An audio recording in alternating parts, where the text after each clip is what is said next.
जागतिक महिला दिनानिमित्त डोंगरगाव येथे कर्तृत्ववान महिलांना रणरागिणी पुरस्कार. पाचोरा तालुक्यातील डोंगरगाव येथे श्री स्वामी समर्थ सेवा केंद्र व पत्रकार संघ गजानन लादे यांच्या संयुक्त विद्यमानाने कार्यक्रम आयोजित करण्यात आला होता. 8 मार्च जागतिक महिला दिन म्हणून संपूर्ण विश्वामध्ये महिलांचा सन्मान दिला जातो. यामुळे महिलांमधील आत्मविश्वास वाढावा व त्यांच्या मनातील भय भीती कमी व्हावी. पुरुषांच्या बरोबरीला महिलांचे कर्तव्य महान आहे, असा सांगणारा हा जागतिक महिला दिन.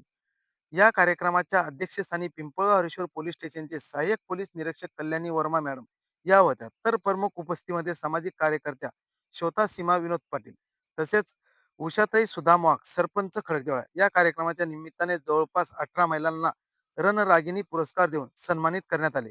या कार्यक्रमासाठी पंचक्रोशीतील सर्व पत्रकार बंधू, श्री स्वामी समर्थ सेवेकरी व डोंगरगाव मधील ग्रामस्थ व माता भगिनी मोठ्या संख्येने उपस्थित होत्या.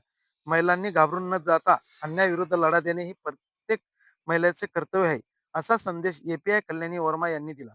तर स्त्री पुरुष समान आहे, मुलींनी शिकावं, आपल्या पायावरती उभं राहावं, असा संदेश सीमा विनोद पाटील यांनी दिला. तर महिलांना सक्षम व आत्मनिर्भर बनायचं असेल तर श्री स्वामी समर्थ सेवा केंद्रात प्रशिक्षण दिले जाते, अशी माहिती संदीप पाटील यांनी दिली. यांनी संस्कृती जतन केली, जिजामाता व सावित्रीबाई फुले यांचा आदर्श घ्यावा, अशी माहिती हरिभक्त पारायण कीर्तनकार सुनीताताई पाटील, लक्ष्मी माता वारकरी शिक्षण संस्था पाचोरा या माजी तसेच माजी सरपंच गजानन भाऊ कळवत्रे यांच्याकडून महिलांमध्ये प्रश्न उत्तर कार्यक्रम घेण्यात आला.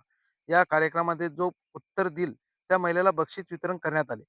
तसेच मुख्य गावातील सेवेकरी मुकेश मापारी व गावातील सेवेकरी दीपक पाटील, मुकेश मापारी, साजिद वाळके, पोलीस पाटील, समाधान इजारे, प्रवीण सावळे, विजय इजारे, उपसरपंच निवृत्ती इजारे, गणेश काळे, दिनेश सावळे, किरण धांगट, भानुदास सावळे, देविदास सावळे, राहुल गुजर, जितेंद्र सावळे, सुधाकर कळवत्रे, शिवाजी जाधव, नाना साबळे व ग्रामस्थ मंडळी मोठ्या संख्येने उपस्थित होते.